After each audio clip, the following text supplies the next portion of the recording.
E o tema de hoje é desobediência, resistência e desacato. Isso é super comum. Os oficiais, eles costumam ficar em dúvida em como agir diante dessas situações. Eu posso reagir de várias formas, mas ali eu não sou o Daniel, ali eu sou o Estado. Então, como o Estado deve reagir nessa forma? E aí vem também a questão, será que é necessário apurar essas condutas? Não tem como você meio que fugir disso. Então, assim, você está lá sozinho, aconteceu, e agora? Seja chamar a polícia, seja dar voz de prisão, relatar no processo, fazer um BO, né, que são várias hipóteses que a gente vai discutir. Enfim, eu acho que dá mais trabalho e é frustrante. O cidadão ameaçou, xingou, gritou, foi pra cima, foi sério o negócio, ele estava sozinho. Não quero falar com você, sai da minha casa, sai do meu trabalho. Busca a apreensão de veículo contra homem, porque o carro para o homem às vezes é mais importante que a família. O comportamento, e não são só as palavras, é a forma de vestir, a forma de gesticular, tom de voz, a forma de olhar. Como reagir nesse ponto?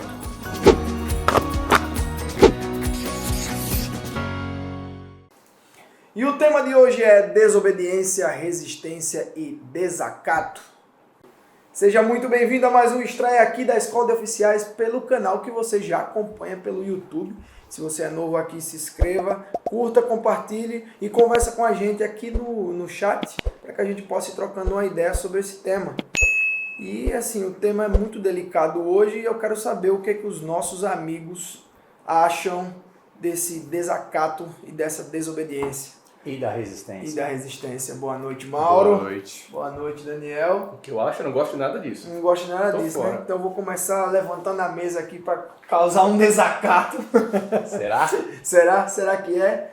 Pelo estudo que eu fiz no roteiro, né, que a gente sempre dá uma olhadinha no roteiro, dá uma estudada no roteiro, uma das coisas que eu percebi é que, assim, quais são as diferenças, né? Quando ocorre um desacato, quando não ocorre, como que funciona, se é um boletim de ocorrência, se a gente faz um laudo, se a gente certifica. Então tem todas essas dúvidas e mais. Se prende o cabo ali na hora. Se prende na hora, se dá voz de prisão, se chama a polícia para poder levar ele no camburão. Então tem várias questões aí que a gente vai estar conversando. E eu sei que também a gente está munido da lei. Dessa vez tem boa coisa da lei aí para falar, Tem? né, Mauro? Tem. Não sei, não Tem, chegou sim. lá ainda. Vamos conversar sobre isso também. Muito bem. E eu percebo também que é algo muito minucioso de se falar e muito delicado de se falar, porque às vezes o próprio oficial ele fica naquela, será que eu faço isso? Será que eu não faço? Será que eu tenho autonomia para fazer isso? Então fica sempre nesse limiar, né? Será que eu vou? Será que eu não vou? Se fala muito de poder de polícia, se tem, se não tem, o pessoal fica na dúvida quanto a isso. Exato. E aí a gente vai estar conversando sobre isso, você vai acompanhando e se tiver alguma coisa já para nos dizer agora no iniciozinho, dá pelo menos um joinha aqui embaixo e aí a gente vai conversando por agora. E aí, senhores? O que senhores começam falando sobre esse tema e a delicadeza dele, né, para a gente poder conversar? Eu acho que é um tema realmente muito delicado porque as pessoas, os oficiais, eles costumam ficar em dúvida em como agir diante dessas situações. Principalmente porque nas nossas diligências, geralmente, nós estamos sozinhos. A gente não tem o apoio da polícia e, às vezes, nem o apoio de um colega. Então, diante de uma situação como essa, fica até difícil de você controlar. A gente tenta sempre controlar na conversa, mas é extremamente comum. Acho que todo oficial, pelo menos aí com uns 2, 3 anos de carreira, já vivenciou, já presenciou um desses crimes, um desacato, uma desobediência, uma resistência. Isso é super comum. O que não é comum é a gente levar isso adiante. É tomar providências para apurar essas condutas. E aí vem também a questão, será que é necessário apurar essas condutas? Às vezes não é. Às vezes o momento lá é só um momento de descontrole momentâneo, às vezes a pessoa tem algum problema psicológico. E a gente precisa ponderar nas situações para saber se a gente vai tomar alguma atitude em relação àquilo ou não. Seja chamar a polícia, seja dar voz de prisão, relatar no processo, fazer um BO, né, que são várias hipóteses que a gente vai discutir. Mas a questão que eu vejo hoje, não sei se o Daniel concorda, é que é muito comum a gente vivenciar essas hipóteses. E hoje mesmo eu vi um caso, estava lendo o processo, eu vi um caso de desacato, bem claro, durante uma comunicação processual. Era uma intimação para audiência.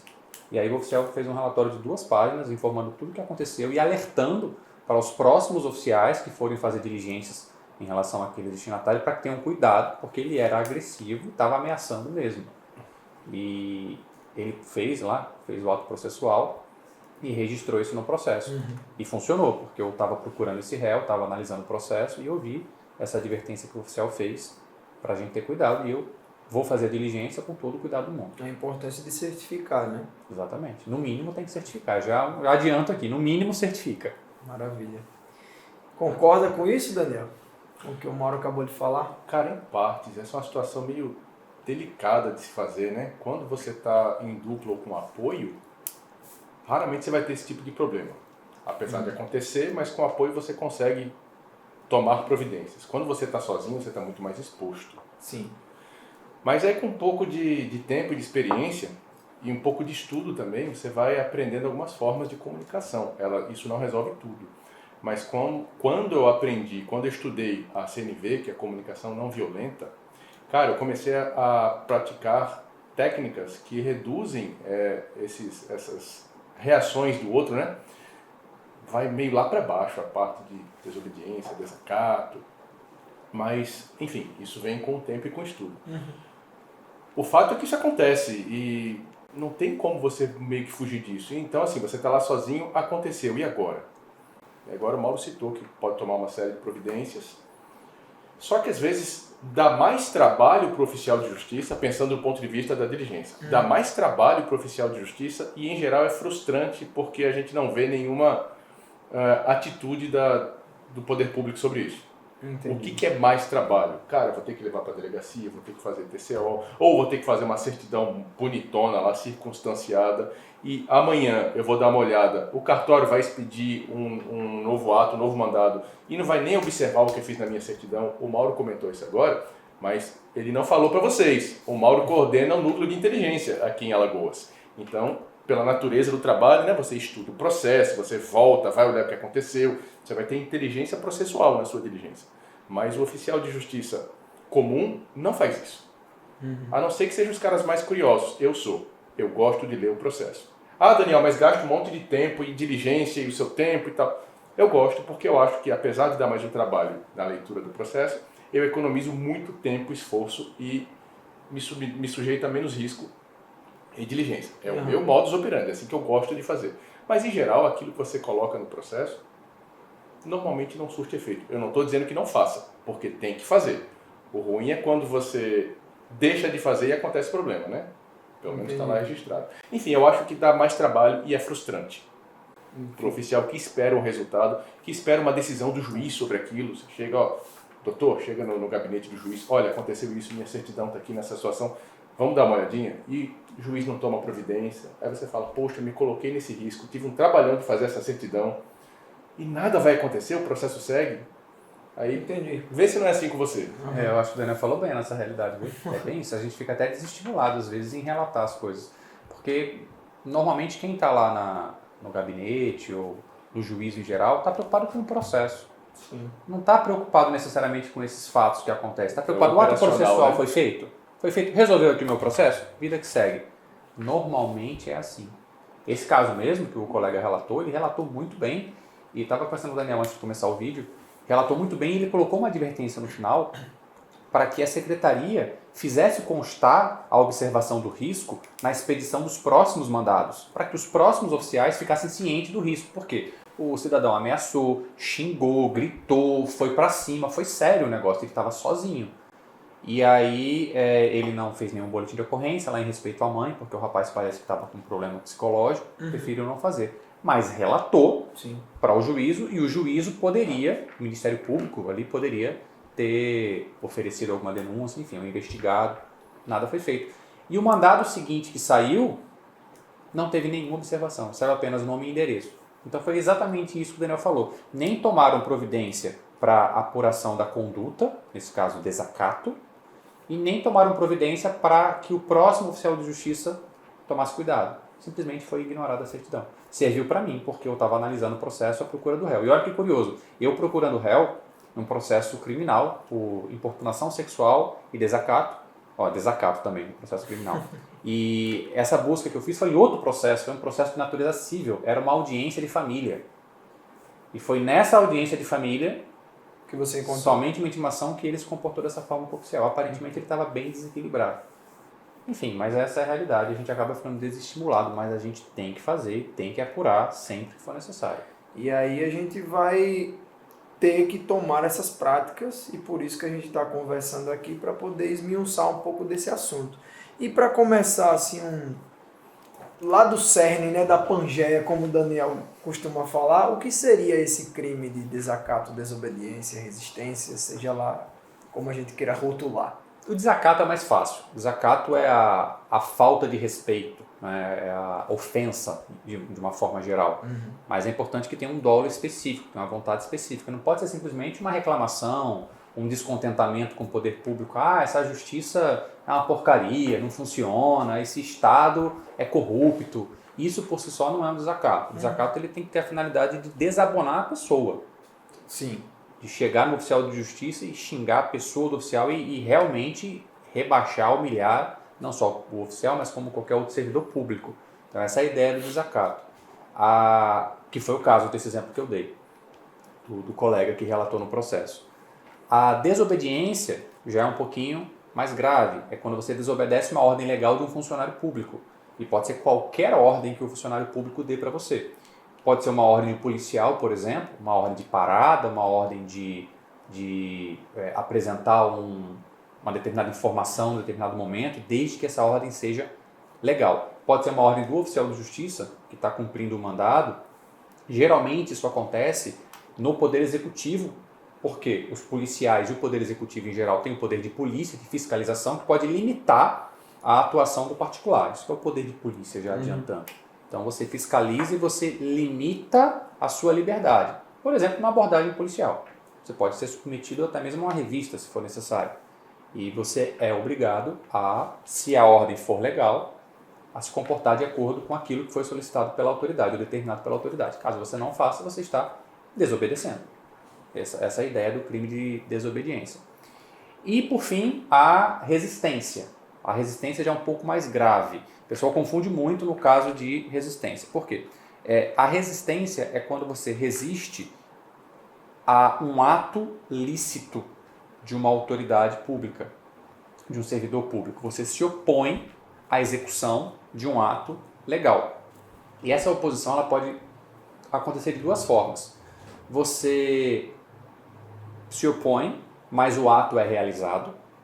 Tá? Então você comete o crime que já foi consumado, o crime de resistência, e você pode se opor através de violência ou de uma grave ameaça. Então, por exemplo, o oficial de justiça vai entrar para fazer uma penhora, está lá com a ordem de ingresso no ambiente. Ou então não é um domicílio, é uma área comum, e você diz, se você entrar aqui, eu vou fazer um mal a você, vou fazer tal mal a você. Eu vou lhe agredir, eu vou pegar aquela arma e vou lhe atacar. Isso é uma ameaça, para que você não realize. Você está se opondo àquele ato do oficial de justiça através de uma ameaça. Isso é crime de resistência. Você está resistindo. Veja, é uma resistência verbal, você não fez nada, você apenas verbalizou. Até então, né? Na verdade, é uma ameaça. Ameaçar não tem nenhuma ação física. Mas é um tipo de ameaça claro. com a finalidade de impedir a realização do ato processual. Se você levar o meu carro, eu vou te agredir. Você vai ver.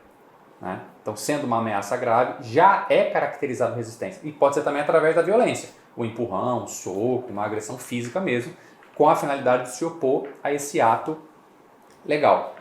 E aí o ato pode acontecer ou não. Sim. Se o servidor público consegue realizar o ato, ainda assim houve o crime de resistência.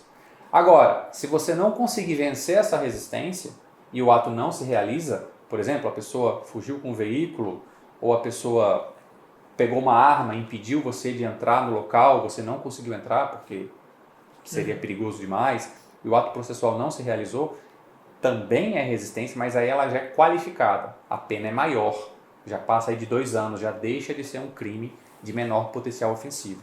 Então é importante essa diferenciação da resistência, porque não só a resistência, né? A desobediência também, o pessoal confunde muito desobediência com desacato. Só fala que é um, que é outro, mas a desobediência é quando você descumpre a ordem, o desacato é quando você desabona a autoridade. A gente vai conversar um pouquinho sobre essas penas e e o peso de cada uma delas um pouquinho mais para frente. Mas, Daniel, vendo isso que o Mauro está falando, e ele falou um pouquinho antes, que como isso acontece, que é uma coisa comum de acontecer. Você concorda nesse sentido, que é algo comum de acontecer, um desacato, ou os demais que a gente está conversando aqui? Cara, eu sou uma pessoa dos números, né? Eu não tenho estatística sobre isso não, mas para responder do comum, isso é inerente à nossa profissão, né? Hoje não se tem grandes reconhecimentos de periculosidade, mas a profissão do oficial de justiça, de fato, é uma profissão perigosa. Sim. Eu costumo sempre dizer que a gente nunca sabe o que vai fazer amanhã. É o nosso trabalho muito peculiar. Amanhã, o que eu vou fazer? Eu vou para que local e vou encontrar que pessoa ou que tipo de ser humano? Eu não sei. Então a gente sempre vai meio às cegas. Óbvio que se eu tenho experiência naquela comarca, naquele zoneamento, naquele município, esse risco reduz. Mas é sempre uma surpresa. E a gente nunca leva uma notícia muito boa para as pessoas, né? Sim, sim. A visita de vocês já é algo muito Nós somos negativo. Personas não gratas na maioria das coisas, das diligências. Tem umas exceções, quando a gente faz comunicação processual, vai falar com o autor e tal, mas são exceções. Em geral, a gente vai levar uma má notícia ou vai efetuar um ato coercitivo. Eu vou entrar, eu vou remover, eu vou despejar, sabe? Então, quem é que fica feliz recebendo isso? Pois é. Depende muito do comportamento do oficial de justiça. Daí eu volto com a CNV, eu achei a CNV fantástico. O comportamento, e não são só as palavras, é a forma de vestir, a forma de gesticular, tom de voz, a forma de olhar, um monte de coisas. Mas ainda assim você não tem controle do outro. Mas para responder a sua pergunta assim, é comum. É comum. É comum. E o oficial de justiça deve estar preparado e treinado para isso, para saber quando reagir de forma positiva, quando reagir de forma negativa, talvez eu esteja inventando aqui termos, mas quando você é agredido ou ameaçado, eu posso reagir de várias formas, mas ali eu não sou o Daniel, ali eu sou o Estado. Então, como o Estado deve reagir nessa forma? Entendi. O cara xingou a minha família. Eu vou defender a honra da minha família ali? Não tem resposta para isso, mas o Estado não deve fazer. Sim, Então, entendi. e como fazer e quais são as consequências? E aí vai para o nosso bate-papo. Só um complemento. Já falou Estado agora, eu lembrei. Esses crimes, a vítima é o Estado. Embora o servidor público também possa ser vítima, por exemplo, desacato, o servidor público é vítima, mas o Estado também. Então existe um interesse público por trás disso de se apurar essa conduta. Tá? Então a gente tem a desobediência, é um crime contra o Estado, a resistência é um crime contra o Estado, se houver violência, ameaça também contra os servidores, geralmente estão os dois envolvidos. Entendi. E você estava falando um pouquinho antes também que quando você vai em dupla, normalmente diminui a possibilidade desses crimes acontecerem. Cara, diminui quando você vai em dupla e diminui de uma forma mais chamativa quando você vai com o apoio policial. Certo. Porque eu adoro números. É número de novo, né? Você vai falar com uma pessoa, você está em 2. Né? Mesmo que estejam em 2, seja uma comunidade, uma família, uma vizinhança, não é mais só a sua palavra. O seu parceiro, o seu amigo ali que está na diligência, ele passa a ser, além do seu apoio, ele passa a ser uma testemunha, ele passa a ser um reforço para a sua diligência, ele passa a ser uma pessoa de backup, o reforço é o backup, né? Então você está ali enfrentando o problema. O cara que está aqui no segundo plano está tomando providências rapidão ali no WhatsApp, no telefonema. Então, o colega, puxa o telefone para falar qualquer coisa. Vou fazer uma compra aqui no mercadinho. O outro não sabe para onde eu estou ligando, o que eu estou falando. Isso já inibe a intenção ou a intenção mesmo da agressão da pessoa. E até mesmo se for polícia, aí não tem nem o que dizer, né? O pessoal respeita Não muito tem a que farda, né? Não tem. Respeita a força. Pois Por isso é. que quanto mais pessoas tem na diligência, mais as pessoas respeitam. Inibe ameaça, inibe agressão, inibe proposta de propinas e corrupção para o agente do Estado, já que eu tenho outro ali do lado fiscalizando ou apoiando a diligência. Claro. Então é muito melhor. Operacionalmente, não é tão interessante para o oficial de justiça. Por quê? Porque eu tenho a minha gamazinha de mandados E o Mauro tem a dele Eu também. tenho 10, ele tem 10. Certo. Cada um tem 10. Se a gente trabalhar junto, cada um tem 20. Dobra. Pois é, então assim, diminui a produtividade, mas dá mais segurança às diligências. Para poder realizar aquele ato específico, né? Significa que os oficiais de justiça devem receber uma quantidade de mandado X, que não seja nem tão pouquinho para ficar tão de boa, e que não seja tanto para ficar louco querendo dar vazão e cumprindo meta, reduzindo o mandado, porque afeta muito a qualidade da nossa diligência. E esse é um exemplo que parece tolo, mas não é, porque é a vida de cada oficial de justiça na porta das pessoas atendendo a sociedade. Sim. E acaba também que eu vou olhar agora para o outro lado, não só a questão do oficial em si, mas também a qualidade do desenvolvimento do processo que aquelas pessoas vão precisar resolver. E aí, se o oficial também tem que cumprir a tabela de baixar a sua pilha de mandados, os processos acabam saindo também de uma forma meia boca, né? Cara, você Como precisa frase. ter tempo mínimo suficiente, razoável, para você se dedicar a cada mandado. Sim. Quer um exemplo simples disso? Hoje, por coincidência, no nosso dia de gravação aqui, foi um dia que pela tarde eu estava fazendo comunicações processuais, por telefone, eletrônicas, WhatsApp, aquela coisa que a turma já sabe. E eu estava lidando com um mandado de execução. O velho mandadão, citação, penhora, E eu já tinha entrado em contato com a parte autora e tinha pego uma proposta para autocomposição. Eu estou atuando mais dessa forma. Então, qual que era a minha ideia? Efetuar a citação por telefone, complementar por WhatsApp, procedimento eletrônico simples, e logo em seguida trazer uma proposta que já veio da parte autora, com uma entrada pequena, dividida em tantas partes e tal. Liguei para a pessoa, não me atende. Aí sempre quando eu ligo ela não me atende, eu mando uma mensagenzinha ali no WhatsApp, me identificando. Tem um minutinho? Pode falar agora? Aí a pessoa, opa, meio assim, meio rude. Tá bom. Aí eu tentei começar a comunicação, aí ela mandou um áudio. Não atendo chamadas, não falo por telefone, se quiser deixa a sua mensagem aqui no WhatsApp. Aí eu, Eita. Pois nossa, pois não, hoje ela acordou com a pá virada. Aí eu, tá bom. Antes de prosseguir, aí eu, se trata da pessoa, botei o nome completo, CPF completo, eu estou perguntando para não passar dados sensíveis para terceiros. Aí a pessoa confirmou, sim, sou eu. Beleza. Posso te ligar agora, porque por telefone eu consigo explicar todos os detalhes e tem uma linguagem jurídica, que provavelmente só por texto você não vai conseguir compreender. Certo. Não atendo chamada, não falo por telefone, se quiser. É redundante, né? E eu estou tentando facilitar a vida para ela, porque era uma execução contra ela. Aí eu, então, tá bom, pois não, mandei o documento. De que se trata? É uma ação assim, quem que está me processando e tal? A senhora consegue abrir, consegue acessar o documento? Eu queria a confirmação dela. Aí ela reclamou de novo. Aí, confirma para mim, por favor. Aí confirmou. O que eu tenho ali? A confirmação da pessoa, a confirmação do recebimento do documento. O que mais eu preciso fazer? Nada. Mais nada. A comunicação processual está feita. O que eu posso fazer? Instruir melhor. Falar das consequências, apresentar a proposta do acordo da outra pessoa. Como ela não quis. Eu sei que eu estou fugindo um pouco do tema, Sim, mas sim. eu vou fechar o ponto aqui. Aí ela começou a mandar áudio. Eu, senhora, por áudio fica ruim, porque às vezes a gente tem diligência na rua. Dê preferência por mensagem de texto, mas a comunicação processual. Você poderia ter dito, não ouço áudio, não atendo chamadas, apenas leio mensagens. Boa, Mauro, boa. Eu vou confessar, eu falei isso, porque eu não queria falar no vídeo. Boa, muito bem. Falou bem, ela mereceu. Muito bom. Mas então, a comunicação processual está confirmada por conta da sua identificação que você confirmou e por conta do documento que você recebeu o documento. A partir de agora, não falo mais por texto, por áudio, não isso. Se quiser mais detalhes, aceite a minha chamada, estarei disponível por mais 30 minutos até as 18 horas. Aí começou a perguntar.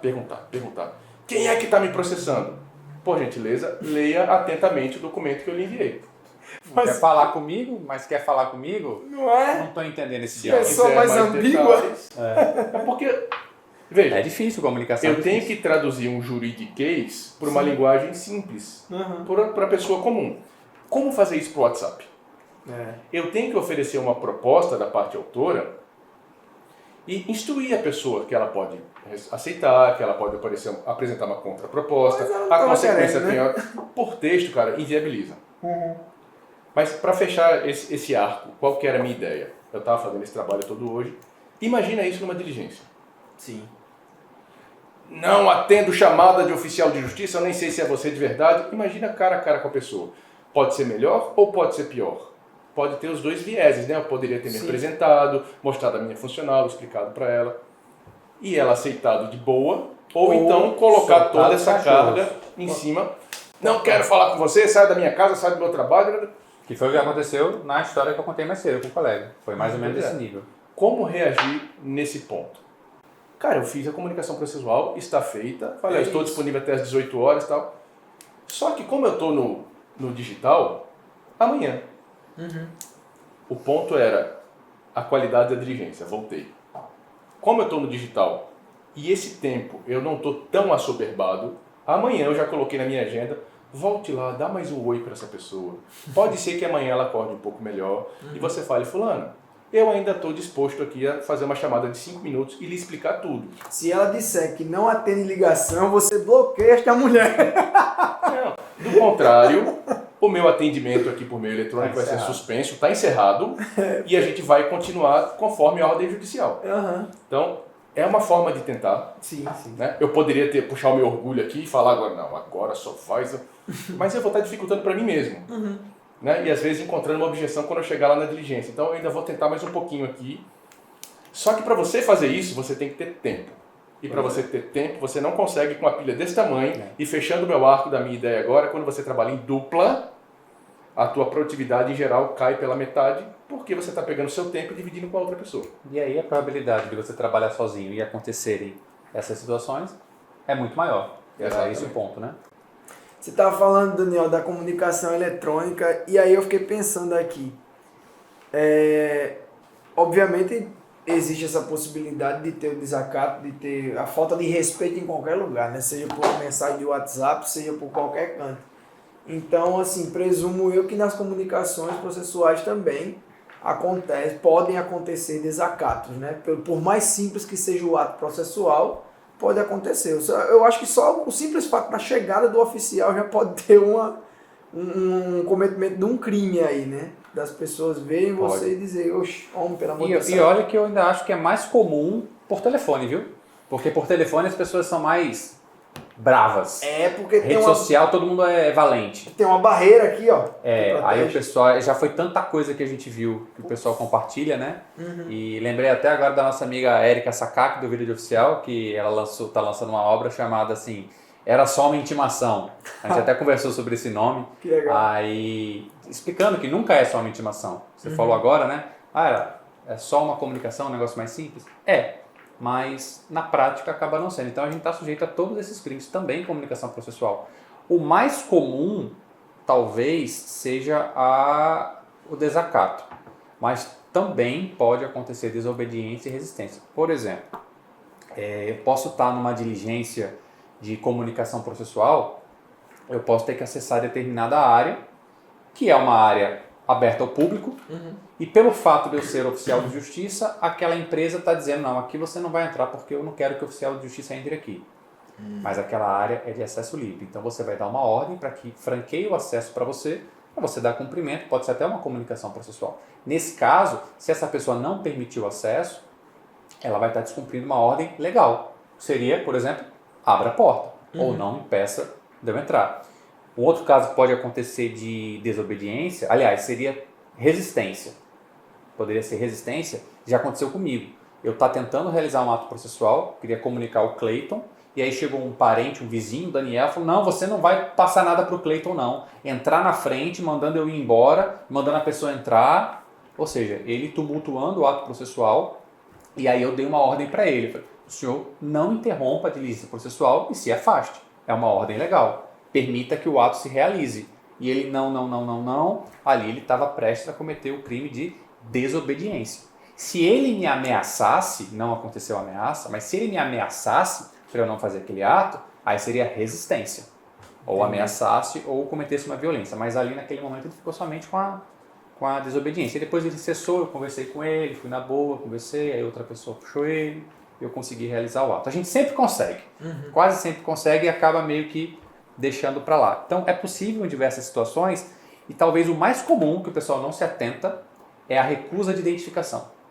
Sim. A gente já conversou sobre isso num vídeo. Sim, sim. Que na verdade não é um crime de desobediência propriamente dito, porque existe um tipo penal específico na lei de contravenções penais. É um tipo específico de desobediência, é se recusar a se identificar para uma autoridade quando é devidamente solicitado. Isso é extremamente comum. A gente faz o que geralmente? Descreve a pessoa, ou simplesmente diz que a pessoa não quis se identificar, e normalmente não leva isso à frente. Mas existem algumas situações em que eu preciso identificar o Cleiton. Eu estou naquela diligência, eu acho que é você, por exemplo, tem uma ordem específica para eu realizar em relação ao Cleiton, para pegar uma informação com o Cleiton, ou mesmo para citar o Cleiton, e o Cleiton fala, não sou eu, fala, mas o vizinho disse que é o senhor, mas tem aqui informação, não vou me identificar.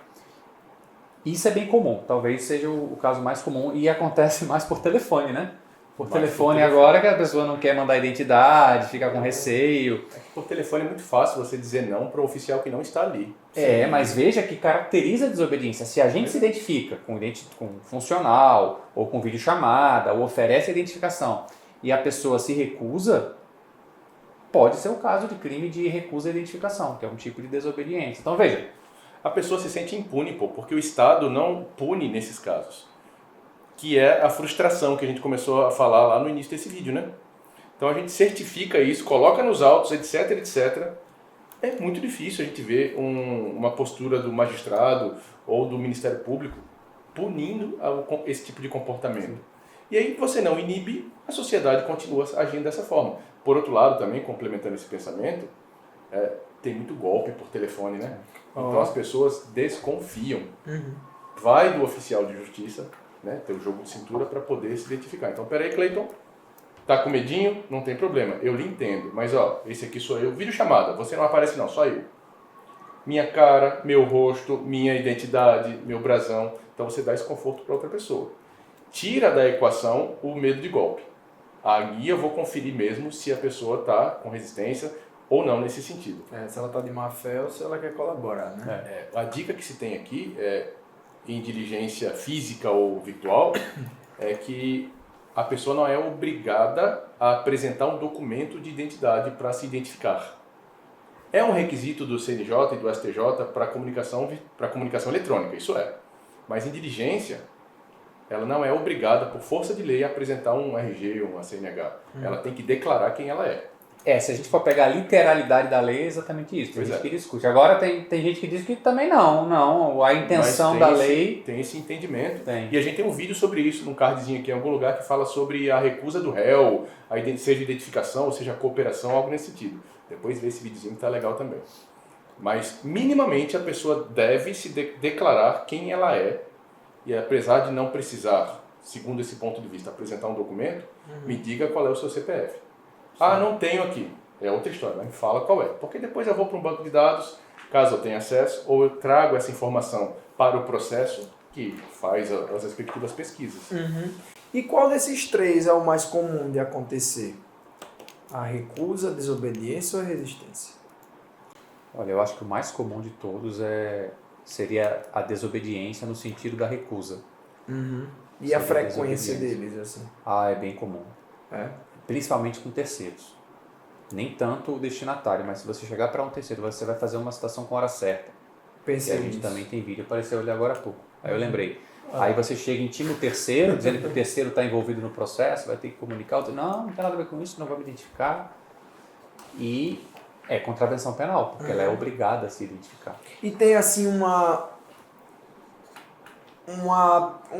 diligência, um ato que vocês vão fazer, um ato processual que vocês vão fazer, melhor dizendo, que tem uma quantidade maior disso. Tem. Eu acho que os atos coercitivos, né? Busca e apreensão de veículo, especificamente de carro. Ninguém vai levar meu carro, não. Contra homem. Busca e apreensão de veículo contra homem. É o mais comum, porque o carro para o homem, às vezes, é mais importante que a família. Pois é.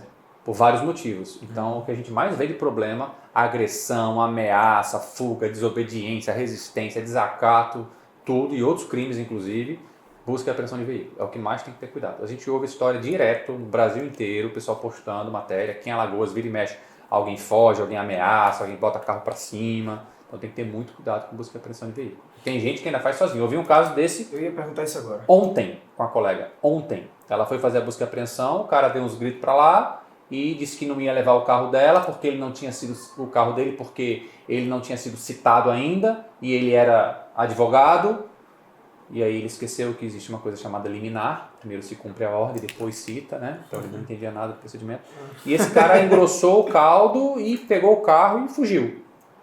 Aí a parte autora estava junto, no caso era um banco. Ele ficou de olho, viu para onde ele foi e ligou de novo para o oficial. Aí ela foi atrás de novo para fazer a apreensão, só que foi sozinha. Não foi nem com outro colega e aí na segunda vez ela já chamou a polícia. Mas ainda chegou sozinha. Aí bateu boca, se desentendeu, o cara desacatou, ameaçou, fez de tudo. Não, e já configurou flagrante, né? Já estava em flagrante. E aí ela chamou a polícia, o cara amansou quando chegou a polícia, fez a apreensão. Ela não deu voz de prisão. A gente vai falar sobre isso, ela preferiu não dar. Mas foi na delegacia e fez o boletim de ocorrência por desacato e desobediência. Se não me engano, foram esses dois crimes. Chegou a polícia, amansou, né? É. Enfim. Mas o que diz a lei sobre isso? Vamos nos munir dela? A lei. A lei. O que diz a lei? Olha, a gente tem os crimes, que eu já mencionei, eu não vou voltar em grandes detalhes neles, mas a gente vai falar um pouquinho sobre o TCO.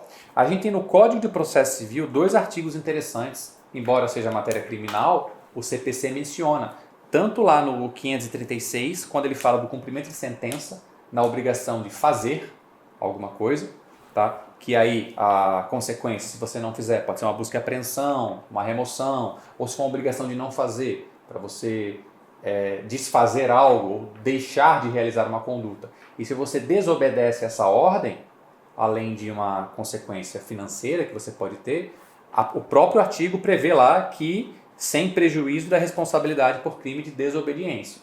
Então, a legislação civil expressamente diz que se você descumprir a ordem do juiz na obrigação de fazer, no cumprimento de uma sentença, ou mesmo numa decisão provisória, você está sujeito ao crime de desobediência. E isso é meio óbvio, porque o conceito do crime de desobediência já é esse. Não precisaria estar, mas está lá na legislação processual civil. Então, se o oficial de justiça está com mandado de busca e apreensão, voltando ao tópico anterior, pode ser um cumprimento de sentença, ou não ser sentença, ser uma decisão antecipada, mas uma decisão judicial, e naquela diligência o destinatário desobedece o cumprimento da ordem, como por exemplo, entra no veículo e foge. Isso é crime de desobediência, fugir com o veículo. A partir do momento em que você dá a voz de apreensão, aquele veículo deixa de estar na posse do particular e passa a estar sob a custódia do Estado. Se o particular entra no carro contra a sua ordem e foge, é desobediência. E a gente pode pegar respaldo também no artigo 536 do Código de Processo Civil. E aí, quando a gente vai para a área de execução, de penhora, a gente tem o 846, que fala sobre o arrombamento. É o único dispositivo que fala sobre arrombamento na legislação processual civil. E ele diz que, caso seja efetuado o arrombamento, traz o procedimento de arrombamento, que também tem vídeo sobre isso. Vão 2 oficiais de justiça, não é pé na porta, é chaveiro. Pé na porta é só, em último caso, infelizmente. Droga.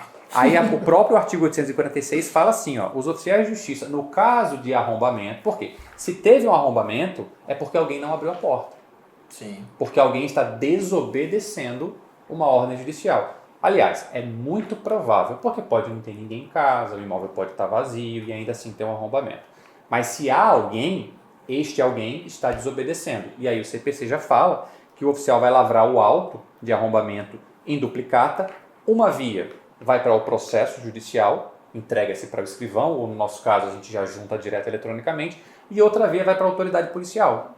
Então o oficial tem que ir na delegacia, levar a cópia do auto da ocorrência e entregar para a autoridade policial, que ele tem fé pública, e a autoridade policial vai apurar eventuais crimes de desobediência ou resistência, caso haja a ameaça ou a violência.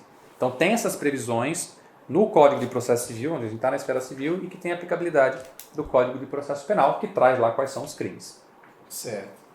E aí agora a gente vai para aquela parte que eu falei que a gente ia falar um pouquinho mais para frente, Sim, qual é? que é sobre as penas. As penas? É, Olha, o que tem de importante para falar sobre as penas é que esses crimes, em geral, são de menor potencial ofensivo. Isso que é importante de saber. O que é o crime de menor potencial ofensivo? É aquele que se processa em juizado e que a pena máxima é de até 2 anos. sim. Porque esses crimes são conhecidos por não darem prisão. A pessoa não fica presa, ela responde em liberdade. E aí de todos esses crimes, todos eles, aliás, resistência, desobediência e desacato, e também a ameaça, que também pode acontecer com a gente, é tudo crime de menor potencial ofensivo, com exceção, que eu já falei, da resistência que é a qualificada, em que o ato processual não se realiza. Você não conseguiu fazer a busca e apreensão. O réu te ameaçou, estava lá os 2 oficiais, ele puxou uma arma, falou que ninguém vai levar o carro dele, entrou no carro e fugiu. Resistiu através de uma grave ameaça e o ato não se realizou. Então a pena máxima nesse caso é de 3 anos. Então já não é crime de menor potencial ofensivo, não vai tramitar em juizado, vai tramitar na justiça comum. Mas na prática, Cleiton, eu estou falando Mas perde assim, o réu primário também, né? em todos eles vai perder. Em todos eles vai perder. eles vai perder o réu primário. É. Dependendo se tem violência ou não, aí tem possibilidade de acordo ou não. Aí, Vai gastar o réu primário. aí a gente não vai entrar Vai nesse gastar o detalhe. trunfo do cidadão, né? Vai queimar o réu primário. E aí, o importante pra gente, na verdade, é saber se houve o crime ou não. A pena nem é tão importante, porque isso vai ser discutido lá na fase policial, é o delegado que vai, inclusive, capitular o crime. Não é o oficial que vai dizer, olha, foi resistência, olha, foi desobediência. Não importa. Ah, tá. Não importa. O oficial ele vai narrar os fatos. Claro que tem que ter um conhecimento jurídico para entender se aquele fato foi um crime. Mas você vai levar isso para a esfera policial, se for o caso, e é o delegado de polícia que vai dizer. Inclusive o delegado pode olhar e falar, não teve crime nenhum não aqui, não vou abrir inquérito não. E isso acontece? Sim, pode acontecer. É o delegado que decide se aquele fato é típico ou não. Então o oficial tem que ter o cuidado, tem que ter o mínimo de conhecimento para não estar levando ninguém para a delegacia ou abrindo BO contra alguém. Qualquer coisa, né? Por exemplo, num bate-boca ali, a pessoa ficou irritada com você e essa justiça é uma porcaria. Esteja Super preso. comum isso acontecer. Você desacatou o poder público, não é bem assim. É, Isso provavelmente não vai dar em nada. Então tem que ter esse cuidado. O entendi. importante é isso, é saber que é um crime para poder decidir se vai levar adiante ou não. E Daniel, quem é que vai dar a voz de prisão? É você ou a polícia que estaria com você? Em geral, é o oficial de justiça. E a polícia... Porém, é possível o oficial de justiça, na verdade é possível qualquer cidadão dar voz de prisão. É mesmo? É. Então vou ali. Está no que diz a lei, inclusive, né? Que eu não mencionei. Então, Eu estou usurpando parte do quadro do Mauro. Olha aí. Muito bem. Todo cidadão, o povo brasileiro, pode dar voz de prisão mediante um crime. Vou ali resolver. Na o presença de um crime flagrante, né? Agora, não é nada simples, não é nada prático operacionalizar. É a segunda vez que eu falo essa palavra aqui, né? Não Esse é ato. incomum você falar isso. Pois é. Porque o vídeo anterior vai negócio. E lembrar. outro vídeo, quem assistiu o último vai saber. E aí o que acontece? Você, cidadão comum, vai lá e se depara com alguém cometendo um crime. Vamos lá pro fato típico, polêmico hoje em dia, o homem agredindo uma mulher, agressão familiar. Você está vendo ali. Você vai parar e vai falar pro cara, cidadão, não se mova, você está preso. A lei brasileira diz que é possível. Então, como operacionalizar isso? Isso. Mesmo que seja um oficial de justiça, que não tem porte institucional de arma ainda, mas mesmo tendo ali feito o seu porte de arma, seu processo direto na Polícia Federal, porte de arma velado, tudo aquilo, mesmo estando armado, numa situação dessa, sozinho, tudo bem, eu posso impedir um crime. Ok. Agora eu vou dar a voz de prisão pro cara. E agora, como é que eu prendo?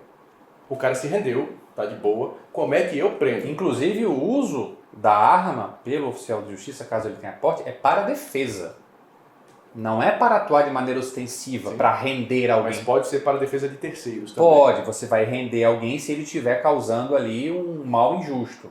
para poder nesse cessar uma exemplo, agressão. né? Um homem agredindo Mas no uma mulher, desacato, né? por exemplo. Não, aí não- Desacato não não tem violência. Você vai Não puxar uma arma para quê? Mas voltando, à voz nem de pode. voltando à voz de prisão pelo oficial de justiça, cara, é possível, mediante a prática de um crime, ali no flagrante, porém, nunca faça quando você estiver sozinho.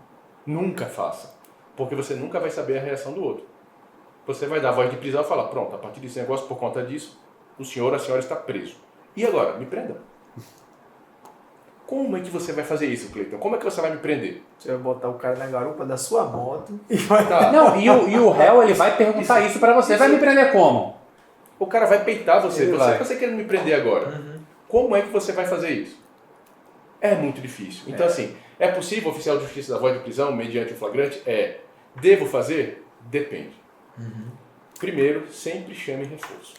Ou sempre esteja ali com um grupo de apoio especializado, que lida com isso, que tem treinamento para isso. Ou esteja com o apoio policial do seu lado. Ou então, se você não pode estar dessa forma em todas as diligências, que é o nosso caso, né? A gente nunca vai sempre com toda essa galera junto.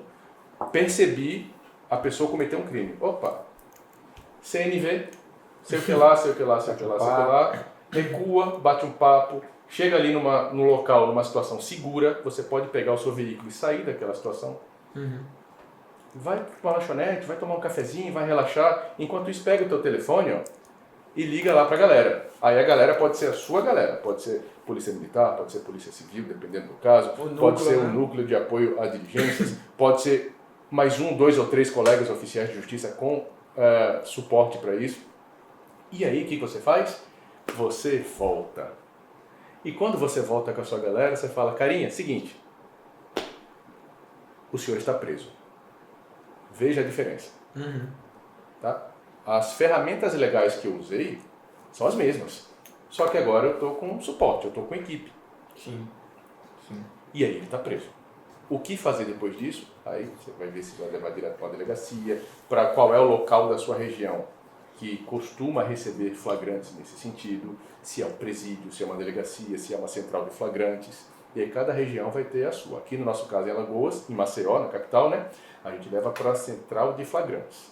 E lá entrega o preso ao delegado e ele vai lavrar o TCO, junto com a sua narrativa, né? Eu tenho uma pergunta. Diga. Uma? Eu falei para vocês que, em geral, crimes de menor potencial ofensivo Não dá prisão. não geram prisão. Eu ia falar isso pra ele agora, inclusive. Você ia? Então Ia. fale. Não, porque eu ia falar que ele falou assim, ó, não, então a gente vai pegar o preso, né, depois de dar a voz, e vou levar lá pra delegacia. Aqui é a central de flagrante, Central de né? flagrantes. Eu vou levar pra lá. Mas se não dá prisão? Essa é a dúvida de milhões. Será lavrado um TCO. É um termo circunstanciado de ocorrência. E aí o carinha vai assinar lá aquele termozinho e vai pagar de forma alternativa pelo crime que ele cometeu. O que acontece? O pessoal confunde a captura Certo. com a manutenção da prisão. São coisas Essa diferentes. coisa diferente. Peraí, agora eu preciso entender também. que Quando eu- se É diz, detenção. quando se diz que o crime de menor potencial ofensivo, a ameaça, o desacato, não dá prisão, isso significa que você não é mantido em prisão. Um cárcere privado. Privado não, nesse caso é público, né? Cárcere privado é crime, é outra coisa. Não complica. A cara dele. O Mauro agora foi não peraí. Pera aí, eu ia até mandar cortar o vídeo, não, é o seguinte. Mas foi boa observação. Isso acontece com o oficial, cárcere privado é outro crime, É mesmo? que não é tão comum, mas acontece. Prender o oficial de justiça dentro de um estabelecimento e deixar ele lá. Já vi alguns casos. Oh, é. Não aqui, mas já vi alguns casos. Problema. Então, eu estava na... Você estava me perdi. explicando agora que esse ia A ser prisão, a O detenção. menor né? potencial ofensivo, ele não possibilita a manutenção da prisão se o agente que cometeu o ato ilícito assinar o TCO, o termo de compromisso, dizendo que ele vai comparecer ao juizado, se comprometendo a acompanhar o processo, atualizar seus dados. Veja, o TCO é um compromisso que você assina depois da captura. Existe o flagrante. Depois do flagrante, ele autoriza a captura, a condução coercitiva para o estabelecimento policial.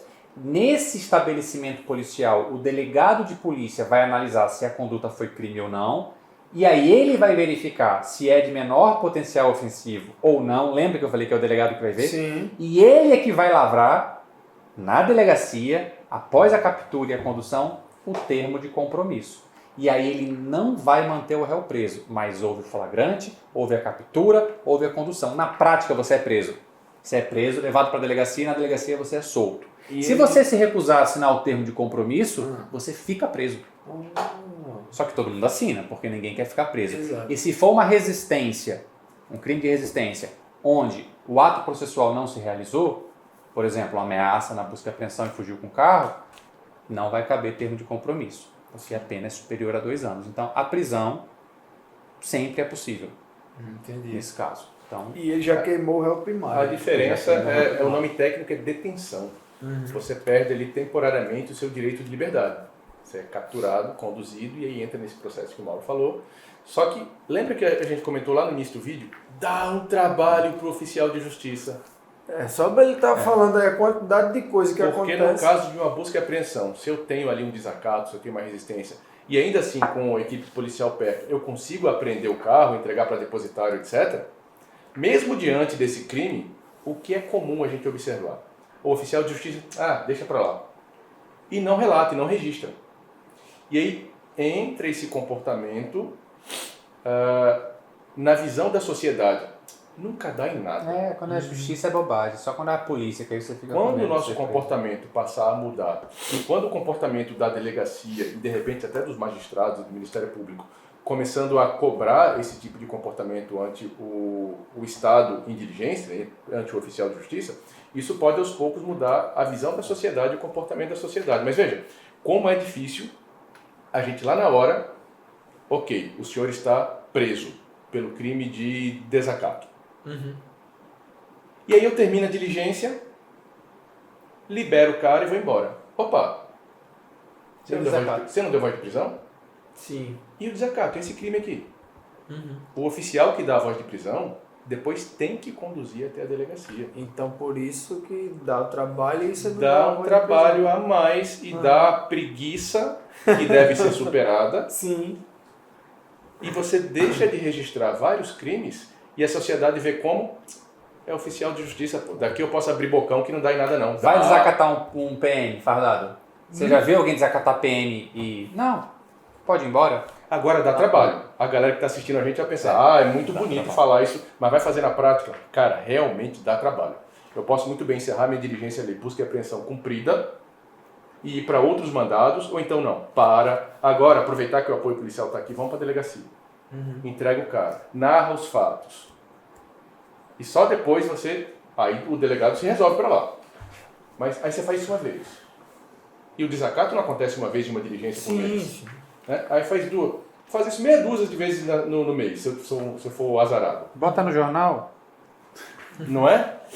Olha o trabalho que dá para o oficial de justiça. Mas o fato é, quando eu dou voz de prisão durante a diligência, depois eu não posso simplesmente fingir que nada aconteceu e ir embora e deixar o cara. Desdar a voz de prisão, não é possível. Eu não posso fazer. E se eu fizer, acontece o quê? Cara, é até difícil chegar e falar. Acontece o quê? Você deu uma voz de prisão, mas não deteve o cara. Então você deu a voz de prisão ou não deu? O oficial falou que eu estava preso. Ele cerceou a minha liberdade ali temporariamente. Depois ele foi embora e me deixou aqui. Não é estranho? Qual o sentido disso, né? Então, assim, você deu a voz de prisão, você deve conduzir para a delegacia. Ou faz ou não faz, né? Você falou, e eu queria abrir um parêntese aí numa parte de uma fala sua. Deu a voz de prisão, a polícia está lá e a polícia vai levar, né, a pessoa, né, vai conduzir. Na diligência, na hora, a polícia vai deixar o cara quietinho aqui, certo, numa vigilância, numa guarda ali, tá impedido de interferir. E o parêntese justamente você deu a voz de prisão, a polícia não está lá. Você deu a voz de prisão, você está sozinho. Eu não dou a voz de prisão. Não, exemplo, Tá, parêntese. se eu for um oficial muito louco. Isso, muito Tá. louco, você é o policial muito louco. Aí você vai lá e deu a voz de prisão e chamou a polícia para a polícia vir. Certo? E se a polícia chegar e a polícia não quiser prender o cara? Aí a polícia que vai se enrolar depois. Então. Porque eu vou precisar relatar isso. Porque a polícia, diferente do oficial de justiça, tem o dever de agir mediante o cometimento de um crime ou mediante um flagrante. Então, se o oficial de justiça, o Estado, chama a polícia, aponta e relata com fé pública e ainda cumprida a ordem judicial, e a polícia se abstém de agir, veja, ela está deixando de cumprir o seu dever legal de agir. Entendi. Dá para falar até, dá para pensar em crimes, inclusive, cometidos pela polícia, talvez de prevaricação, desídia, se deixar. Mas é porque existe uma confusão muito grande que eu queria fazer um parênteses do parênteses, para esclarecer essa dúvida que inclusive existe na esfera policial. Os policiais têm essa dúvida. Tem a ver com a voz de prisão, que vocês estavam falando muito agora há pouco, eu nem me meti muito. Existe uma diferença entre a voz de prisão e o uso da força. A polícia é acostumada a dar a voz de prisão e utilizar a força. A polícia, que tem o poder de polícia. O poder de polícia não tem nada a ver com ser polícia. O poder de polícia é o poder administrativo de fiscalização, que, coincidentemente, é exercido pela polícia, mas também é exercido por outros agentes públicos, fiscais, por exemplo. Mas na atividade policial, quando o policial está presenciando um flagrante, ele, com o seu poder de fiscalização da sociedade, dá a voz de prisão e ele já é a força pública. Ele já faz operacionaliza a prisão e conduz a pessoa para a delegacia. Quando é o oficial de justiça que está cumprindo um mandado de prisão, por exemplo, quem dá a voz de prisão é o oficial de justiça. A gente já discutiu isso aqui. A polícia é o apoio. A polícia é a força do Estado. Quando o oficial de justiça está diante de um flagrante, ele presencia o flagrante e ele, como servidor público ou como cidadão, que o Daniel falou mais cedo, qualquer cidadão poderá dar voz de prisão. Quem está dando a voz de prisão é o oficial, não é a polícia. Então não cabe à polícia dizer ou não se houve o flagrante. Porque quem diz, nesse caso a autoridade pública, é o oficial. Entendi. E embora o oficial não tenha esse poder de polícia que a polícia tem, ele tem um poder de polícia específico relacionado ao cumprimento da sua diligência. Quando o oficial está em diligência e ele está dentro do seu ato processual e o crime envolve alguma resistência, algum embaraço em relação àquele ato processual, o oficial de justiça tem um dever de agir. Não é o dever da polícia, que o Daniel falou, de fazer a captura, mas ele tem o dever de agir no sentido de garantir a realização do ato processual e a ordem pública para o cumprimento daquele mandato. Então, esse poder de polícia fiscalizatório ele tem.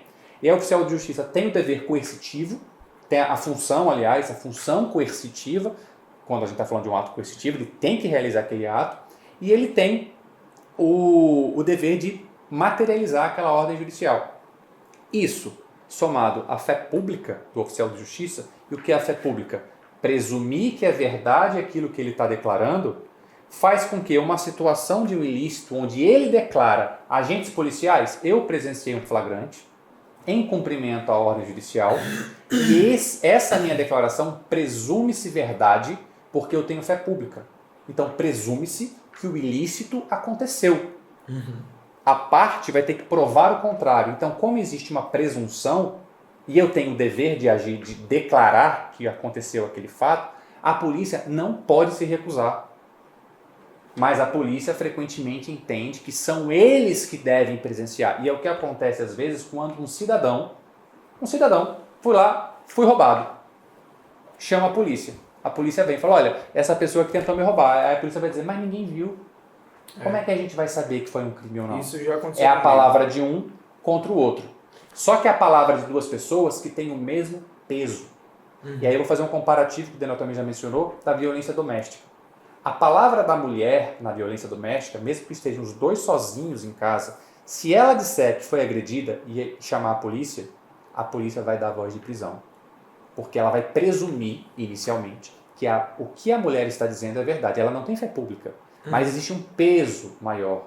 O oficial de justiça não tem um peso maior. Ele tem a presunção, ele tem a fé pública, que é muito maior. Então, se no caso de violência doméstica a polícia faz a captura, quando é um oficial de justiça em diligência, a polícia tem o dever de fazer isso. E aí o oficial de justiça, no momento da diligência, se ele sentir que a polícia vai resistir, por exemplo, num crime de desacato, que não é nada tão grave, ele tem que chegar junto do comandante da guarnição e explicar isso. Olha, aqui a diligência é minha, eu presenciei, eu tenho fé pública e quem está dando a voz de prisão sou eu. A responsabilidade não é de vocês, dos policiais. Eu estou assumindo a responsabilidade por essa prisão, vocês apenas vão fazer a condução até a delegacia. Eu sou o agente que está efetuando a prisão. A mesma coisa acontece quando a gente cumpre mandado de prisão civil e às vezes vai numa delegacia para pedir um apoio. Eu ia falar isso. Os policiais acham, às vezes, que são eles que estão cumprindo o mandado. Eu tive dificuldade outro dia na delegacia. Falei, não, gente, eu estou cumprindo o mandado. Não, mas a gente vai colocar aqui o registro que a gente cumpriu. Falei, não, eu vou relatar no processo. Ah, você relata no processo, Falei, sim, eu sou oficial de justiça, eu estou cumprindo a ordem do juiz. É uma coisa muito óbvia, mas que existe uma certa dificuldade, porque quando se fala em prisão, se pensa em segurança pública, não se pensa em poder judiciário. Essa é a dificuldade, eu me estendi demais, mas eu queria falar isso. Não, mas a sua explicação agora deu amarrada aí nesses parênteses que a gente fez o parêntese do parêntese. Parêntese do parêntese do parêntese. E a polícia, ela fica preocupada com isso. Então, quando a diligência é uma diligência da delegacia ou é flagrante, eles já têm isso no operacional deles. Eles são treinados para isso. Quando é apoio para cumprimento de ordem judicial, é algo diferente para os policiais. Então, qual é o procedimento? Como é que eu faço? Tanto é que quando você vai fazer um cumprimento de prisão civil, às vezes você vê policial com muita energia. E não, o cara não é um criminoso. O cara, às vezes, é um malandro que não está pagando porque não quer, mas às vezes é um cidadão que está com dificuldade. Então o policial imprime muita energia naquilo e já vem com, perdeu, já era, mão na cabeça. Peraí. Então, de quem é essa responsabilidade, inclusive, de cuidar disso, desse cenário, inclusive com apoio policial? É do oficial de justiça. A diligência é minha, não é do policial. O policial é apoio. Então, antes de iniciar a diligência, quem é o comandante aqui desse batalhão, ou dessa guarnição, conforme for? Comandante, seguinte, conversa com o comandante, dá uma instrução rapidinho na sua equipe, beleza? Beleza? É isso. Resolveu, né? É isso. E puxa a responsabilidade. Isso que o Mauro comentou agora, de o policial querer colocar o relato, o ato da prisão no processo, sendo que o oficial de justiça já vai fazer isso. Quantas e quantas vezes a gente não faz uma prisão civil, conduz o preso para a delegacia, para ele ficar lá mesmo, né, e faz o auto de prisão logo em seguida. E quantas delegacias não falam para o oficial, não, fica aqui que a gente vai ter que fazer o boletim de ocorrência. O boletim de ocorrência, esse é um ato da delegacia, não é meu. Porque o que eles vão fazer? Eles vão lavrar o boletim de ocorrência. No início, quando eu não sabia, eu ficava lá. Depois, qual é o seu nome? Ah, o meu nome é Daniel. Seu endereço, qualifica o oficial todinho. O que aconteceu? Em que endereço e tal? Eles estão relatando exatamente aquilo que vai estar no meu auto de prisão. Então, o oficial não precisa fazer isso. Ele entrega o preso lá com a cópia do mandado, assina o preso, a pessoa, o agente que recebeu o preso, o próprio oficial de justiça. E é isso. E junta os autos no processo.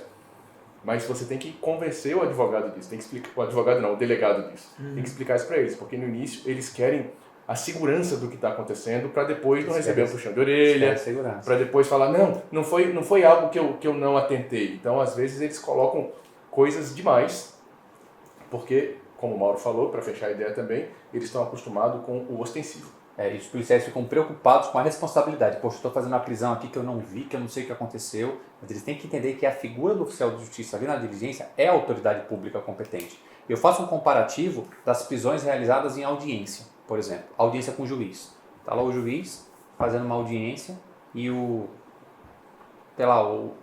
réu ali, alguém comete um flagrante durante a audiência. Veja, flagrante. Ele vai ser preso não é por determinação judicial. Ele vai ser preso por flagrante. E o juiz chama a polícia, naquele momento, para a sala de audiência e fala, pode prender porque ele está cometendo um crime em flagrante. A polícia vai fazer, pois não, doutor. Ele vai fazer a prisão em flagrante. Quem deu voz de prisão não foram os policiais. Foi o juiz. Foi o juiz. Assim como pode ser um servidor da secretaria. Se uma pessoa chega numa secretaria e comete um crime de desacato, vai ligar para a guarda do fórum, vem aqui, por favor. Tem uma pessoa aqui que acabou de cometer um crime, vamos levar para a delegacia. E vão levar. Mas parece que quando é na rua que acontece, a rua é o ambiente da segurança pública. Então se tem essa visão de que quem faz é a segurança pública. É a regra. E eles ficam temerosos para operar dessa forma, né? Ficam temerosos. E aí a gente tem que tranquilizar, dizendo, olha, a responsabilidade não é de vocês. É minha. Quem vai assinar sou eu. Agora você também tem que ter bala na agulha para chegar a isso e puxar a responsabilidade para si, né? Você tem que saber o que está fazendo, você tem que fazer a sua lição de casa antes. Tá? Eu estava fazendo despejo um tempo desse, despejo grande, e eu tive que chamar, inclusive, o Departamento de Gerenciamento de Crises da Polícia Militar. E em certo momento ali do despejo, que foi bem tranquilo, mas teve um ponto ali que ia indo para a resistência. E aí chegou o comandante, que era o major da Polícia Militar, e chegou, Daniel, olha, eu não quero proceder assim, eu não quero fazer dessa forma, porque, major, relaxa, o senhor não vai fazer nada, quem vai fazer tudo sou eu. Não se preocupe, toda a responsabilidade da diligência é minha, toma aqui uma cópia da ordem judicial, fique com ela presente no seu batalhão, o que acontecer aqui está sob a responsabilidade do oficial de justiça, o senhor é apoio. Então, por gentileza, tudo que eu decidi aqui, por gentileza, faça dessa forma. Ele ficou meio assim, ficou meio sem saber o que fazer. Major, relaxa, fique de boa. É a ordem judicial, eu sei o que eu estou fazendo. Eu sei o que eu estou fazendo. E tudo que eu fizer aqui, eu vou relatar no auto, detalhado, circunstanciado, e vou juntar no processo. Não se preocupe. Pronto.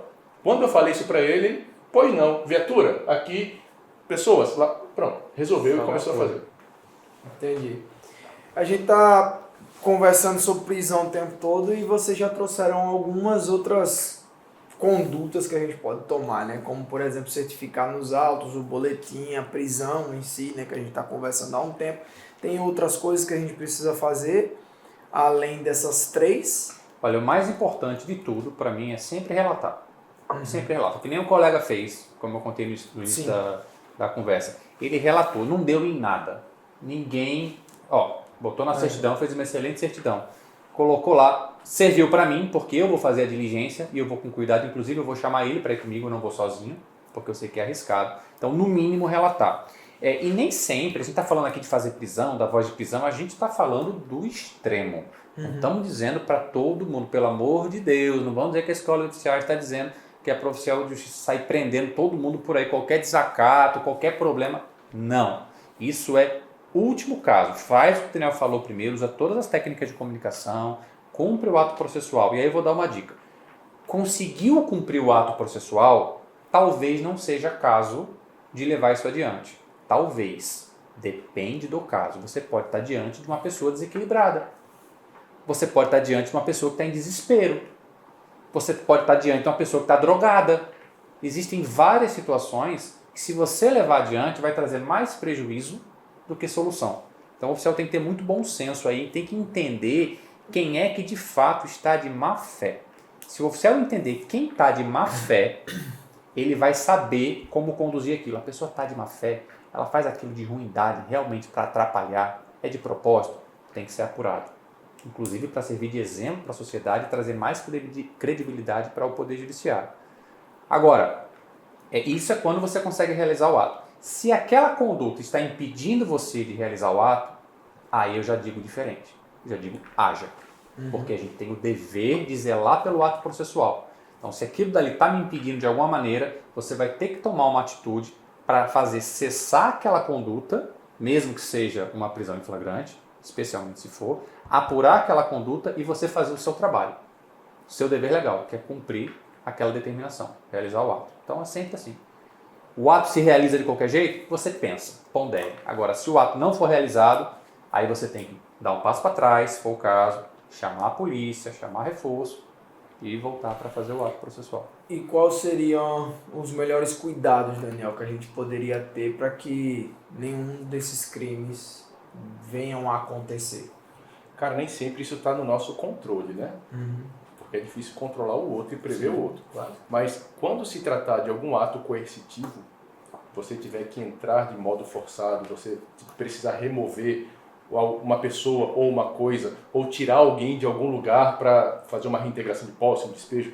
Quando for um ato forçado, em geral, nunca vá sozinho. Nunca vá sozinho. Minimamente com um outro colega oficial de justiça e, de preferência, dependendo da circunstância e do mandado, vá com apoio policial. Cara, as chances de acontecer um problema nesse sentido reduzem drasticamente. Drasticamente. E um outro ponto, estudem CNV. Depois que eu fiz isso, que eu estudei comunicação não violenta. E eu falo isso, eu vou falar isso daqui para todos os vídeos, quando tiver a oportunidade.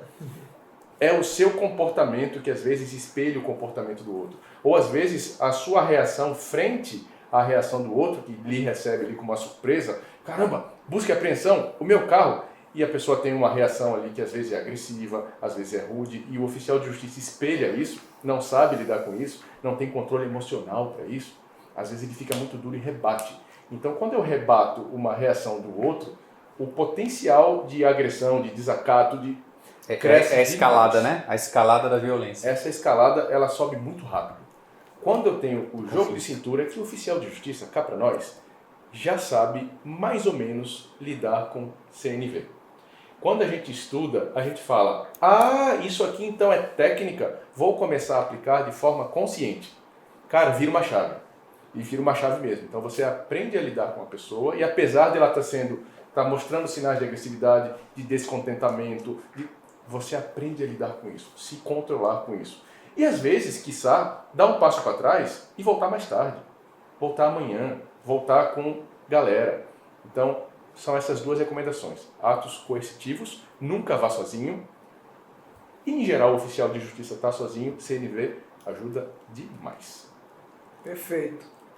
Então, a gente já entendeu o que são os crimes, esses crimes que a gente está conversando desde o início, e você já entendeu como se munir para não deixar com que isso aconteça. E caso aconteça, você também sabe como lidar dentro dessa situação. A Escola de Oficiais sempre trazendo as boas práticas para você. Então, se gostou desse vídeo, deixa um comentário aqui embaixo, envia para outros colegas e não se esquece de acessar também o nosso site que está aqui na descrição do vídeo para acompanhar também os nossos cursos que estão sempre disponíveis para você. Até o próximo vídeo.